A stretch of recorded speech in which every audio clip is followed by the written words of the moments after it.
अस्सलाम वालेकुम किसान भाइयों, आज मकई की फसल के बारे में बात होगी।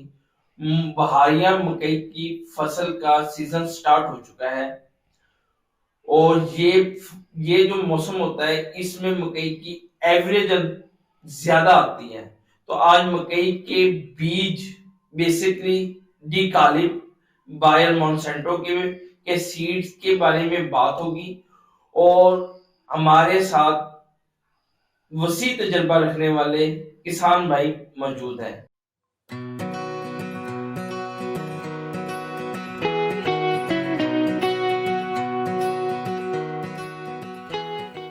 आप देख रहे हैं अल सैयद फार्म। अगर आपने हमारा चैनल अभी तक सब्सक्राइब नहीं किया तो हमारे चैनल को सब्सक्राइब करें, लाइक करें, बेल आइकन को लाजमी टच करें ताकि हमारी हर आने वाली वीडियो का आपको नोटिफिकेशन मिल सके। हमारे साथ मौजूद है सैयद शाह हसन गिलानी जो अल सैयद फार्म्स के ऑनर भी हैं। आए हम इनके वसी तजर्बे से इनसे सीड की मालूमात शेयर करते हैं। जी गिलानी साहब, इस टाइम मकई की फसल स्टार्ट हो चुकी है और मार्केट में सीड भी इस टाइम मकई की खरीदारी शुरू हो गई है।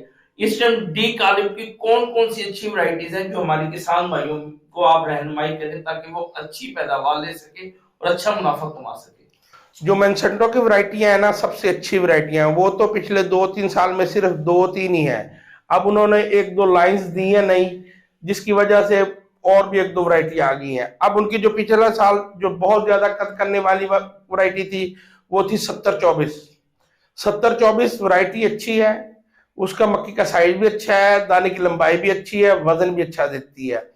मगर उन इलाकों में जैसे अपर पंजाब हो गया, जिस जगह हवा और बारिश ज्यादा होती है, नमी का तनासुर ज्यादा रहता है। नमी के तनासुर का उसका नहीं कोई ताल्लुक। जी जी, वहां उसका ताल्लुक है हवा से, क्योंकि कद ज्यादा होने की वजह से मक्की ऊपर से लेती है। जब वो ऊपर लेगी तो वजन ऊपर आ जाएगा, जब वजन ऊपर आएगा जैसे हवा हवा तेज चली तो गिर जाएगी। 70-24 जो है वो सबसे अच्छी तो है। अगर किसी के पास इतना दिल हो, गुर्दा हो कि वो साइलेज के लिए लगा सके तो 600 मन भी शायद निकला है, शायद 700 मन भी निकले है। अगर उसे पूरी खुराक मिले वो तकरीबन 12 फुट तक कद कर जाती है, और कोई वैरायटी 12 फुट तक कद नहीं करती। बाकी सब वैरायटी से कम ही कद करती है। साइलेज के लिए ये बहुत आउट क्लास वैरायटी है। आप इसे पकाई के मतलब इसे उसके लिए भी, फसल के लिए भी इस्तेमाल कर सकते हैं। मैंने भी पिछले 2-3 साल में अच्छी इससे प्रोडक्शन ली है। तकरीबन 110, 15, 20 मन तक आ जाती है दरमियानी जमीन में। अगर जमीन अच्छी हो तो तकरीबन 130-40 मन भी आ जाती है। पर इसमें इसका एक छोटा सा ही नुक्स है कि इसका कद ज्यादा है। इसकी निस्बत जो 63-17 जो है, 63-17 जो है, इसका कद थोड़ा सा कम है। तकरीबन ये 9, 8.5, 8 तक जाती है। और इसकी जो बीज का साइज है, जो इसकी लेंथ है, इसका आपको दाना मोटा नहीं नजर आएगा, इसके दाने की लेंथ नजर आएगी। जब जिस दाने की लेंथ होती है उसी का वजन बनता है। इसका जो सगुल्ला होता है वो बारीक होता है, जिसकी वजह से सबसे जो अच्छी वैरायटी है इनकी वो 63-17 ही है। 63-17 की एक्सपेक्टेड जो वो क्या नाम पैदावार है वो कितनी आती है अच्छी जमीन में? 63-17 की जो एक्सपेक्टेड पैदावार है वो भी वही 115-20 से लेके और 130-40 तक जाती है। वो आपकी मैनेजमेंट पे है। एक तो ये बहारिया, ये जो होती है ना हाइब्रिड वैरायटी दुनिया में जितनी भी है, बेशक इसमें टनल फार्मिंग है, बेशक इसमें ये है मकई है, बेशक कोई भी है, ये परफॉर्म करती हैं बहार में। क्योंकि वहां ठंडे मुल्कों में ये बीज तैयार करते हैं, ये बहार में ही परफॉर्म करेंगी। ये बहारिया मकई की औसत भी इसीलिए ज्यादा है कि इसमें इसे बहार का मौसम मिल जाता है। इसका एक मौसम अब ठंड शुरू हो जाएगी, फुल ठंड से शुरू होगी और फुल गर्मी तक जाएगी। इसकी जो वो पोलिनेशन का जो मरहला है वो बहार में आ जाता है, इसीलिए इसे बहारिया मकई कहा जाता है। इसका पोलिनेशन का मरहला जब बहार में आएगा इसलिए वजन ज्यादा बनाती है। 63-17 आप कह रहे हैं बहुत अच्छी वैरायटी है। अब 63-21 इन्होंने डी कालिब ने नई नई वो क्या नाम लाइन दी है। पीछे सब कुछ दोस्तों ने लगाई है, उन्होंने कहा बहुत अच्छी वैरायटी है। क्या आपकी नजर में, आपके तजर्बे के बुनियाद पे उसे फार्मर्स को 1 या 2 एकड़ की जगह देनी चाहिए? हाँ जी, उसे 2-2, 4-4 एकड़ करके उसे लगाया जा सकता है। लगाने के बाद ये डी कालिब जौन सी भी है ना वैरायटी अच्छी देती है, मगर आप उसे 2-2 4-4 एकड़ करके लगाएंगे, उसे खाद भी उसे प्रॉपर देंगे, उसकी देखभाल प्रॉपर करेंगे, फिर फर्क निकाल लेंगे। जैसे 70-24 है, 70-24 अच्छी वैरायटी है, कद ज्यादा है। 63-21 जो 63-17 जो सी है वो अच्छी वैरायटी है, कद दरमियाना है। अब ये 63-21 आएगी, अब इसका पता लगेगा इसका कद ज्यादा है, टांडे का साइज क्या है, बारीक है, मोटा है। बात फसलें ऐसी होती हैं जो ज्यादा घनी लगी हो तो परफॉर्म करती हैं, और बात फसलें ऐसी होती हैं कि थोड़ा सा उनमें फासला ज्यादा हो तो परफॉर्म करती हैं। सैलिड के लिए भी तो क्या नाम है, मकई की बहुत ज्यादा खपत होने लगी है इस टाइम। कैटल फार्म बहुत ज्यादा पाकिस्तान में काम कर रहे हैं, तो कैटल फार्मिंग के लिए जो सी ये है Ikar-03, वो कैसी वैरायटी आप समझते हैं? ये जो बहुत ज्यादा कैटल फार्म वाले हैं ना, ये अब क्या होता है कि जो पाकिस्तान में जो लोकल सीड जो तैयार हो रहे हैं, जो बहुत सारे लोग पैकिंग करके बेच रहे हैं, और बहुत सारे लोग जो ऊपर भी बेच रहे हैं। 3,000 रुपए का दे दी थैली, 4,000 की थैली दे दी, 5,000 की थैली दे दी। बाज का उसमें ऐसा होता है कि जर्मिनेशन का बहुत प्रॉब्लम आ जाता है, और बाज का ऐसा होता है कि जब वो मतलब जब साइलेज का टाइम आता है तो पौधा ज्यादा जो होता है वो सख्त, वो सरसब्ज नहीं रहता, वो अपने सब्ज कम हो जाता है, सूख जल्दी जाता है।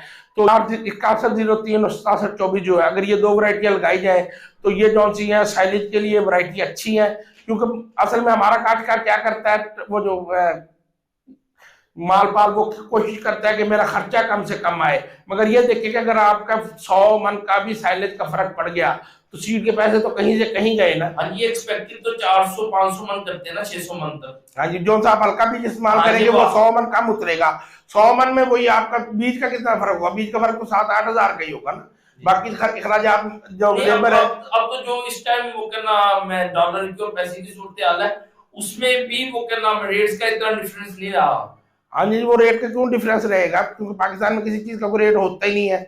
जब जिसका लगा उसने अपना रेट बना लिया, अपना उसका अपना रेट होता है। अच्छा गिलानी साहब, अब जैसे आलू के हमारे काश्तकार भाई हैं, अब बहुत सारे वो क्या नाम है आलू की फसल के ऊपर मकई लगाना चाहते हैं। 9108 ये लेट वैरायटी में आप क्या समझते हैं कि कैसी वैरायटी है? 63-17 9108 दोनों अच्छी है, 63-17 भी अच्छी है। 63 लेट में लगाई जा सकती है। हाँ जी, 63-17 मैंने पिछले साल उसकी टिंडी की उस फसल पे लगाई थी। मेरा 18 मार्च की मेरी काश्त थी, 18 मार्च की काश्त थी, और वो मेरी निकली थी, एक फील्ड मेरा निकला था तकरीबन 96 मन, और एक फील्ड निकला था मेरा 105 मन। माशाल्लाह, यानी कि दो एक्सपेक्ट, यानी कि आलू की भी आपने फसल ले ली, और आलू की फसल के साथ ही आपने एक अच्छी पैदावार मकई की भी ले ली। हाँ जी, हाँ जी, मकई की भी ले ली। आलू लगाएंगे जब आप, फिर आपको 3 फसलें मिलेंगी। अगर आप आलू नहीं लगाएंगे फिर आपको 2 फसलें मिलेंगी। दिकालिब के बीजों को अगर एक पोजीशन दें 70-24-63-17 और को इन दोनों बीजों का क्या नाम है 63-21 का अगर मुकाबला करें, तो इन तीनों बीजों में आप किसको सबसे ज्यादा अच्छी प्रायोरिटी देते हैं अपने तजर्बे की बुनियाद? सबसे अच्छा आपको कोशिश करनी चाहिए कि जितना भी आप 63-17 लगा लें। 63-17 के बाद ये बात का ऐसा होता है ना कि जब बीज देते हैं तो ये 63-17 तो नहीं आपको सारा देंगे ना, इन्होंने दूसरे अपने बीज भी बेच दिए। मार्केट में इस टाइम सूरत यही चल रही है कि 63-17 की बहुत ज्यादा मांग है, तो 63-17 के साथ 70-24 और 63-21 ये वैरायटी साथ। हाँ जी, सबसे ज्यादा आपको कोशिश करनी है कि 63-17 लगाए, फिर उसके बाद आप 70-24 भी लगा सकते हैं और 63-21 भी लगा सकते हैं। इन तीनों को आप अव्वल रैंक यानी कि नंबर 1 रैंक 63-21 है, उसके बाद 63 आप कह रहे हैं। हाँ जी, नंबर 63-17 है, फिर 70-24 है, फिर 63-21 है। आप इसी रैंक के साथ इसे लगाएं और आपको इंशाल्लाह बेहतरीन पैदावार मिलेगी। तो हमारे डी कॉलर सीड्स के बारे में आपने इंफॉर्मेशन वीडियो देखी। हम अगली नेक्स्ट वीडियो आपको मकई की मुकम्मल फर्टिलाइजर प्लान और इसकी मैनेजमेंट के बारे में एक मुकम्मल नेक्स्ट वीडियो पे इस पे बात करेंगे। तब तक के लिए अल्लाह हाफिज।